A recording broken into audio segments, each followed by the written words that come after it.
பிராந்தி கடையத்தையும் அடைக்கணும். குடும்பம் பூரா கெட்டு குட்டியே சில போய் கிடக்கு. எவருமே சொலவடியாக்க மாட்டேறாங்க. பூராமே ராஜ்மஹால் கடையத்தை போய் கொடுக்குறேன் காசு பூரா. கடை எப்போ திறக்கவும் இருக்காங்க. பிளாக் வைக்கிறத கூட வாங்கி குடிக்கிறாங்க. 200 300 கேட்டால் சொன்னபடியாக்க மாட்டேறாங்க. வீடுலாம் கதவுலாம் போட்டு உடைக்கிறாங்க. எல்லாம் பண்ணுறாங்க. இருக்குதே நீங்கள் தான் தீர்ப்பு சொல்லணும். நீங்கள் கடையில் பூரா அடைச்சாத்தையும் குடும்பம் நல்லாயிருக்கும். இல்லைன்னா குடும்பம்லாம் பூரா கெட்டுக்கிட்டே சிறைக்கு வீடு கூட பூரா பிள்ளைங்க பூரா அலையுது. இதுக்கு நீங்கள் தான் பதில் சொல்லணும். சின்ன வயசு பைய பூராமே அதுலேயும் அது மட்டுமா மாத்திரை வர போடுறாங்க. டானிக்கை வர குடிக்கிறாங்க. டானிக்கை கடையில் விற்கிது. ஒரு டானிக்கை குடித்தா போதும், ஒரு போதை ஃபுல்லாகிடுது. அதுவும் வாங்கி விற்கிறாங்க. அதுவும் கொடுக்குறாங்க.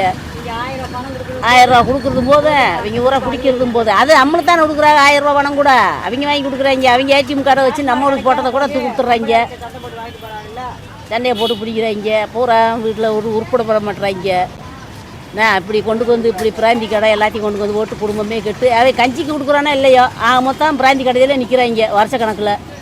நான் வந்து குடிச்சுப்புட்டு அவங்க வீட்டுக்கு வீடு வாசலாக உடைக்க பிள்ளை ஊட்டியை போட்டு அடிக்க சோறு குழம்பு தூக்கி கொட்டி விட்டுறாங்க.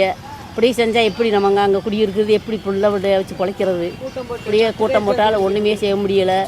ஒன்றும் வரல. குடும்பத்தை பூரா எடுக்கிறாங்க. இந்த போதைனாலதே அடிமையாகிடுறாங்க. இந்த போதைக்கு ஏதாவது ஒரு வழி சொல்லுங்க. டாஸ்மாக் கடையை அடைங்க. அப்போத்தையும் அந்த குடும்பம் உருப்படும். இல்லைன்னா உருப்படாது. அதிலே மாத்திரை வேற போடுறாங்க. அதில் மாத்திரையை போட்டால் அது டெய்லி குடிக்க சொல்லுது. குடிக்காமல் இருந்தாலும் அதைத்தையும் குடிக்கிறாங்க. அதைத்தையும் விரும்புகிறாங்க. எதையுமே கண்டுக்கிற மாட்டுறாங்க. சொன்னாலும் டெய்லி சொன்னாலும் காலையே வாங்குறாங்க. இல்லை அதை தான் எங்களுக்கு முக்கியம்ன்றாங்க. அது முக்கியத்தை கொடுத்துட்டு பூரா வேலை பார்க்குற காசு பூரா அங்கேயே கொடுத்துட்டு வந்துடுறாங்க. ஃப்ரெண்டோட சேர்ந்து குடிச்சிட்டு சும்மாதே வராங்க. கேட்டோம்னா சட்டை இழுக்கிறாங்க. இதே நிறையா நடந்துக்கிருக்கு. நீங்கள் ஏதாவது ஒரு வழி சொல்லுங்கள்.